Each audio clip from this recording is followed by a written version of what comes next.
And here we are for the epilogue video of the Soviet campaign. Ugly looking world, but we did it. Ugly looking campaign, but we did it. Final unit count, 3.6 million in the field of actual units.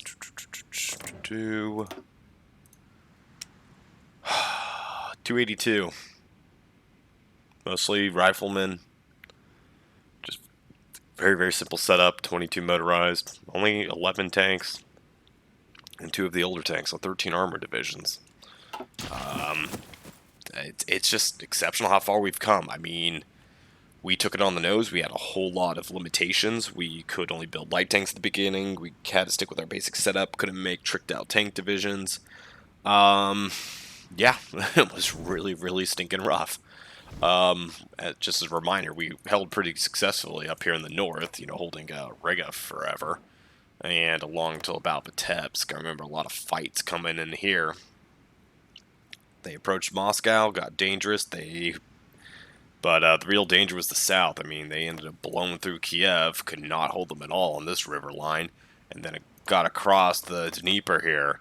And that was it. I mean, I had nothing. They just went straight through Stalingrad, straight into the Caucasus, pocketed a whole bunch of units here in the south. I mean, there was just no stopping them. Eventually started, traipsing around Central Asia here, which is what really kind of helped me, because there's a whole lot of units here that just were not effective. They just took forever, were not effective at all. Looped around, nearly got me, beat them back. Held Moscow from the backside. This game is probably my opus. I just don't think any game I've played has just been this on edge. When I nearly lost this game twice. First in 41 where they blew out my asshole. Second time in 42 after I made my little push, and then it looked like the Caucasus was going to get pinched off here in Rostov. I mean, that was dangerous. And we got the reinforced barely in time. I mean, there's so many things in this campaign that are just teetered on a knife's edge. But ultimately, we stuck with it and did it. And that was the most important part, sticking with it. Looking at kind of the final counts here, mostly T2, T3 stuff. Well, the artillery is, wow, yeah, since we knocked out Germany, everything became T3. So actually, this is not a very good, representation of it. Yeah, actually picked up a whole bunch of T3 German weapons, but still got a lot of SVTs in there. I mean, those are tier 1 guns. We had all sorts of shortages of planes, shortages of tanks, shortages of artillery pieces. We even had a shortage of basic infantry at one point. I mean, it was a hell of a fun campaign, but man, it was interesting. Let's take a look at what's going to be the final. Let's look at the generals too.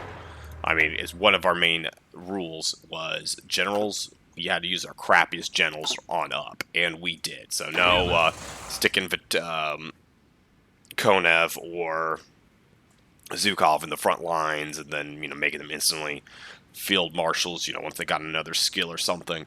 Nope, we started Simon Budini there, level 6, 7588. Beautiful stats in the end. Look at all those traits on this guy. I mean, Lord, that's a lot of traits. But it took long enough to get there. Zakharov, another good one, level 6, 7598. We got a Galitsky, 6. Pretty much all my generals seem to be 6s and 5s. There's Konev. Let's take a quick look. Are my generals above level 6? Okay, this is the unpicked ones. Great. Batutin 6, Konev 6, 6. Well, Zhukov's still a 5 because he was just holding our backside.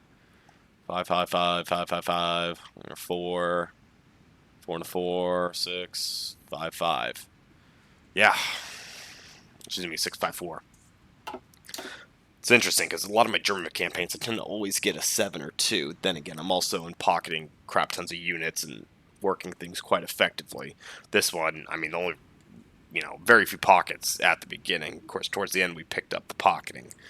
But, jeez. And the amazing part of this campaign is after it started off, if you told me I was going to win in 44, ahead of the historical May 45, I would have almost said no way. Things were just so damn rough. But once we started pocketing units and just getting their unit count down, and they had so many units off worthless, that really turned the tide right there. Because then we weren't so outnumbered constantly in every single fight. Their units thinned out. We could actually get through and start making encirclements. But because if you're dealing with 8 to 10 units on every tile, like with this kind of strategy, you're just not going to push through. There's too much. They're going to reinforce, and it's just absolutely downright hellacious. And don't ask me why we didn't get Yalta Conference. I selected it. I don't know how to trigger it, but... And yes, if we wanted to follow true historical nature, we would have pushed in, fought Japan, but... I mean, I would have had to, justify? Yeah. Let me see if there's actually a focus that says, hey, go after Japan now. Soviet Atomic Project. We need to have 7 academies of science. Interesting. Yeah, our Air Force was just terrible all game, which was intentional. If you make a good Air Force and just beat the Germans in the air, it's game over. You just bomb the shit out of them, they're not bombing you. Them being able to bomb really kept them in the game big time. Oh, take a look. Look over Alaska. Good lord. Oh, there it is. Reconcile Japan or the threat from the rising sun.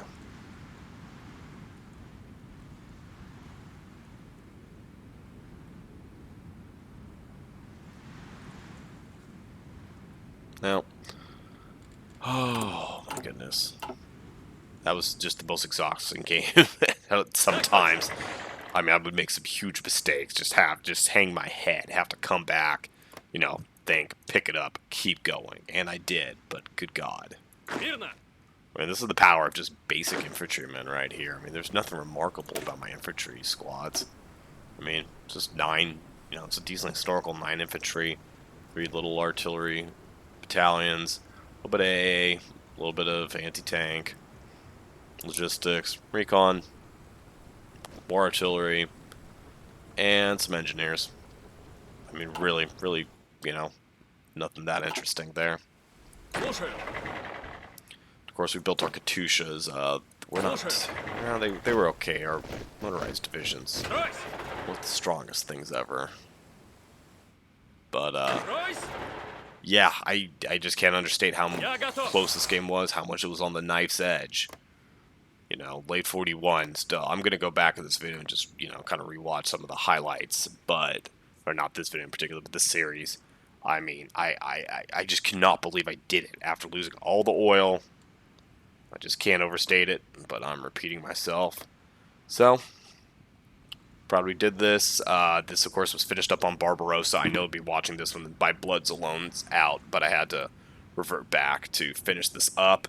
And this will be my last of all the games in the Barbarossa patch. Of course, I'll be upgrading to Avalanche. I think it's Avalanche, but the one that goes with By Blood Alone. I will not be starting a new series for at least 2 weeks. Simple reason being, there's no way in hell that thing's stable yet. Day 1, I found a whole bunch of error things that didn't make sense. There's a bunch of screwy things going on with the air system where I'm almost certain they're going to continue to keep tweaking it. Just because a lot of the stats are not making sense with keeping it historical in nature. It's kind of funny. They went from, air stats that were pretty decently historical. I mean, strat bombers are good. You need them in mass.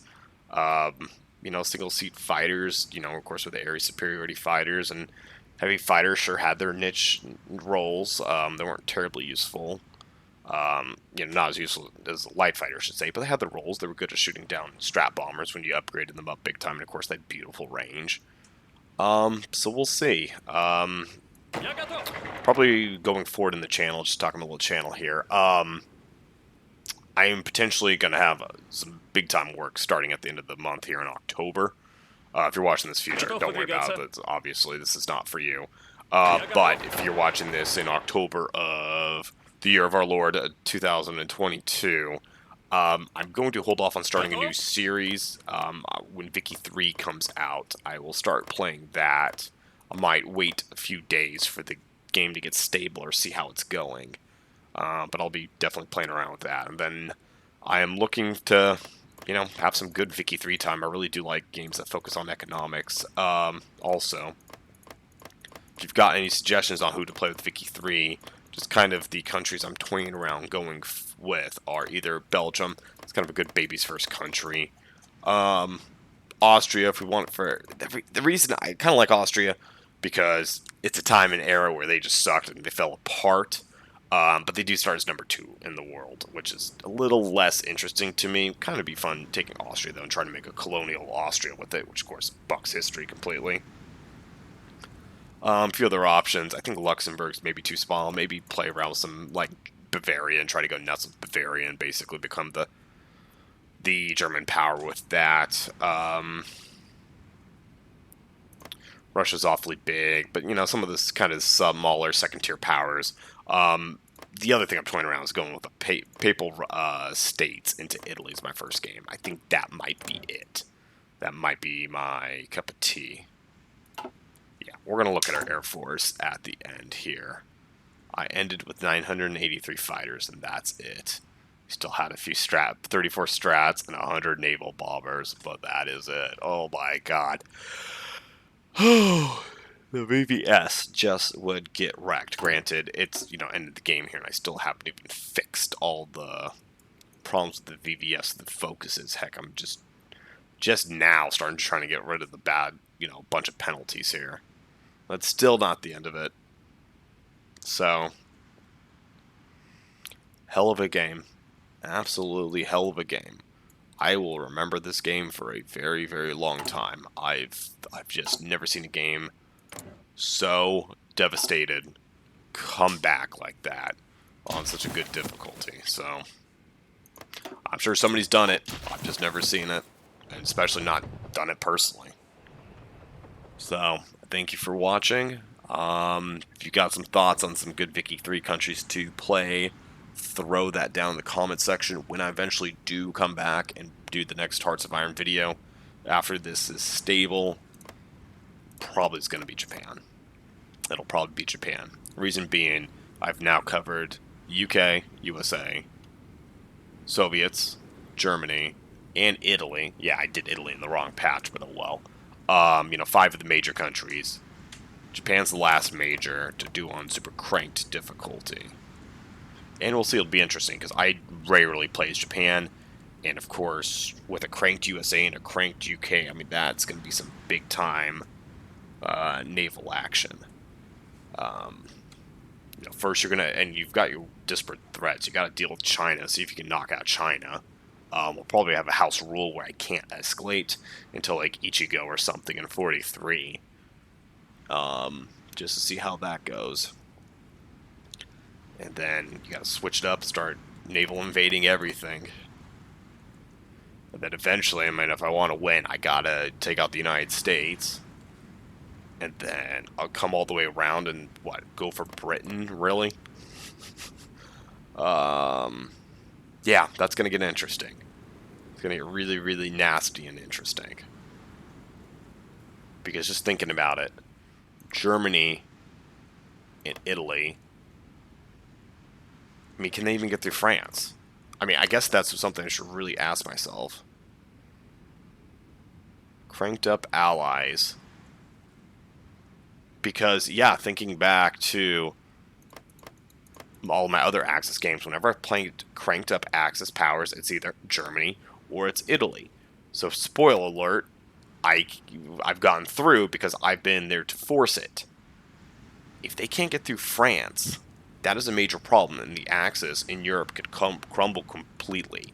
And if that happens, it really will be Japan versus the Soviet Union versus even France and the UK and the United States and every other damn country in the world on its own. That is wild. So we'll see. The Japanese campaign may get very brutal very quickly and just look downright ugly.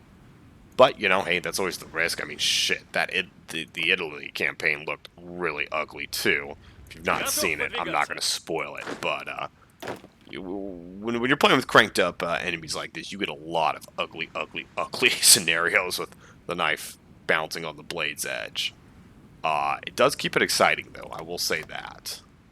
Central African Federation. God, this balkanization is so ugly. Alright, no more ugliness. Thank you for watching. This concludes the epilogue, and I will see you in the next series. Thank you very much. Bye.